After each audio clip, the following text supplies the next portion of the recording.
Burkina Faso, a land once dismissed as one of the poorest nations in the world, is rewriting its story.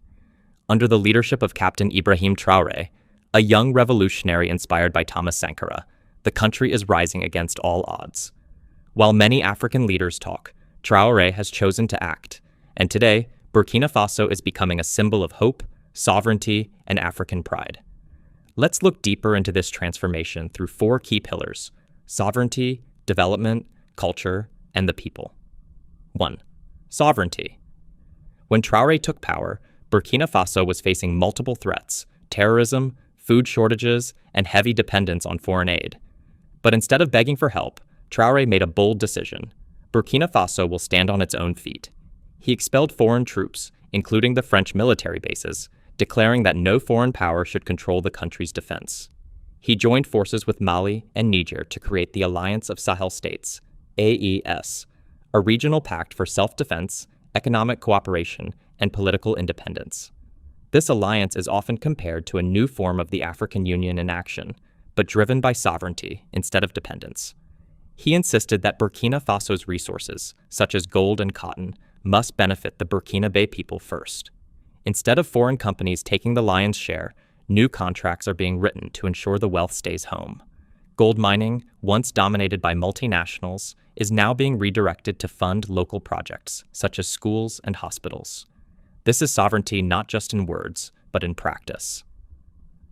Second, development.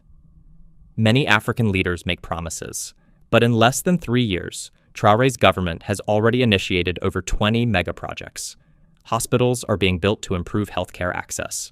Some rural communities that had to travel hours for treatment now have clinics within reach. Roads and highways are under construction, connecting remote villages to major cities. This reduces travel time for farmers and traders, boosting local economies. Railway projects are being designed, not just to connect Burkina Faso to Europe's trade routes, but to connect it with its African neighbors. This is critical for the AES vision of regional integration. Energy refineries and solar plants are also in the works, aiming to reduce dependence on imported fuel and unreliable power grids. On agriculture, Burkina Faso was once criticized for being unable to feed itself. But Traoré has invested in food sovereignty programs, providing farmers with better seeds, tools, and irrigation. Today, reports show Burkina Faso is not only feeding its population, but even beginning to export surplus food to neighboring states. This shows the difference between aid dependency and self-reliance. 3. Culture.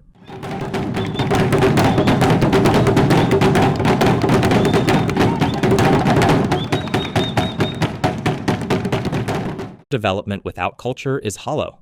Traoré understands this well. Inspired by Thomas Sankara, he emphasizes cultural pride as a foundation for progress. Schools are encouraged to teach African history, identity, and languages, not just Western perspectives. Art, music, and traditional values are celebrated as symbols of unity.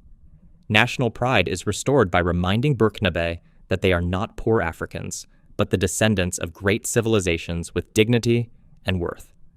Under Sankara, Burkina Faso changed its name from Upper Volta to Burkina Faso, meaning land of upright people. Traoré is reviving that spirit by reminding citizens that they must walk upright, proud of who they are, and not depend on outsiders to define them. Culture becomes a weapon of resistance, proving that true independence begins in the mind before it is built in the economy. 4. The people. Finally, the most important pillar, the people themselves. Burkina Faso has a population of about 22 million, with nearly 70% under the age of 30. This young population is both the challenge and the opportunity. Traoré has chosen to invest in them. Youth programs encourage farming, innovation, and entrepreneurship. Education and training are being prioritized to create a skilled workforce. The people are also deeply involved in defending their nation. Many young men and women have volunteered to protect their communities against terrorism, showing patriotism in action. Villages once abandoned due to insecurity are being rebuilt by locals themselves, supported by government initiatives. This shows the power of collective resilience. The Burkinabe people are proving that they are not victims. They are builders of their future. Burkina Faso under Ibrahim Traoré is becoming more than just a country. It is a symbol of Africa's rise.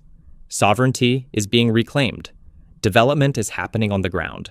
Culture is being revived. And the people are united like never before. This is the new face of African leadership, one that is bold, sovereign, and unstoppable. This is not just the story of one nation, but a message to the whole continent. The question is, will the rest of Africa follow this path? And can nations like Kenya, Nigeria, and South Africa learn from Burkina Faso's example? This is the African Journalist on Africa Rising. For more stories like this, stay tuned.